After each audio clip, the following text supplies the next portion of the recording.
IPL 2025 కోసం SRH మొత్తం 5 మంది ప్లేయర్స్ను రిటైన్ చేసుకోవడం జరిగింది.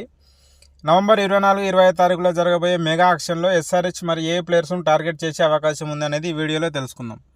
ముందుగా ఎస్ఆర్హెచ్ రిటైన్ చేసుకున్న ప్లేయర్స్ చూసుకున్నట్లయితే తమ కెప్టెన్ అయిన ప్యాట్ కమిన్స్ను 18 కోట్లతో రిటైన్ చేసుకుంటే అభిషేక్ శర్మను 14 కోట్లతో రిటైన్ చేసుకుంది.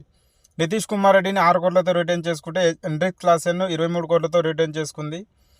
ట్రావిస్ హెడ్ను 14 కోట్లతో రిటైన్ చేసుకుంది. ఎస్ఆర్హెచ్ దగ్గర ఒక ఆర్టీఎం కార్డ్ అవైలబుల్గా ఉంది. ఎస్ఆర్హెచ్ దగ్గర ఉన్న ప్లేయర్ చూసుకున్నట్లయితే ఇద్దరు ఓపెనర్స్, నెంబర్ 5లో ఆడగలిగే ఆల్రౌండర్ నితీష్ కుమార్ రెడ్డి, నెంబర్ 6లో Heinrich Klaasen wicket keeper and finisher, number 9లో ప్యాట్ కమిన్స్. ఎస్ఆర్హెచ్కు నెంబర్ 3, నెంబర్ 4 పొజిషన్లో ఆడగలిగే ఇద్దరు బ్యాట్మెన్స్, నెంబర్ 7లో ఒక స్పిన్ బౌలింగ్ ఆల్రౌండర్, నెంబర్ 8లో ఒక జెన్యున్ స్పిన్నర్, నెంబర్ 10, నెంబర్ 11 కోసం ఇద్దరు ఫాస్ట్ బౌలర్ల కోసం టార్గెట్ చేసే అవకాశం ఉంది.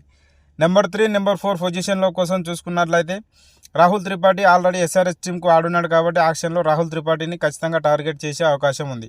రాహుల్ త్రిపాఠితో పాటు Nitish Rana, Devdutt Padikkal, Will Jacks, Marcus Stoinis లాంటి ప్లేయర్స్ను కూడా టార్గెట్ చేసే అవకాశం ఉంది. నెంబర్ 7లో చూసుకున్నట్లయితే షాబాజ్ అహ్మద్ ఆల్రెడీ ఎస్ఆర్హెచ్ టీంకు ఆడినాడు కాబట్టి లాస్ట్ ఇయర్ ఐపీఎల్లో చాలా మంచి పర్ఫార్మెన్స్ ఇచ్చాడు కాబట్టి షాబాజ్ అహ్మద్ను కూడా ఎస్ఆర్హెచ్ ఖచ్చితంగా టార్గెట్ చేసే అవకాశం ఉంది.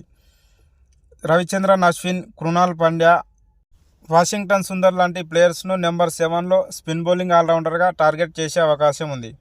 నెంబర్ 8 కోసం చూసుకున్నట్లయితే ఒక జెన్యున్ స్పిన్నర్ కోసం టార్గెట్ చేసే అవకాశం ఉంది.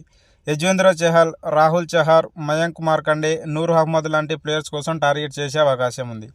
నెంబర్ 10, నెంబర్ 11 కోసం చూసుకున్నట్లయితే భువనేశ్వర్ కుమార్, టి నటరాజన్ అయితే ఖచ్చితంగా యాక్షన్లో తిరిగి టీంలోకి తీసుకునే ప్రయత్నం అయితే ఖచ్చితంగా చేస్తుంది. ఎందుకంటే వీళ్ళిద్దరూ ఎస్ఆర్హెచ్ తరఫున కొన్ని సీజన్ నుంచి ఆడున్నారు కాబట్టి ఈ ఇద్దరిని ఖచ్చితంగా యాక్షన్లో తిరిగి టీంలోకి తీసుకునే అవకాశం ఉంది. వీళ్ళతో పాటు హర్షల్ పటేల్, మహమ్మద్ సిరాజ్, శార్దుల్ ఠాకూర్, దీపక్ చహార్ లాంటి ప్లేయర్స్ను కూడా టార్గెట్ చేసే అవకాశం ఉంది.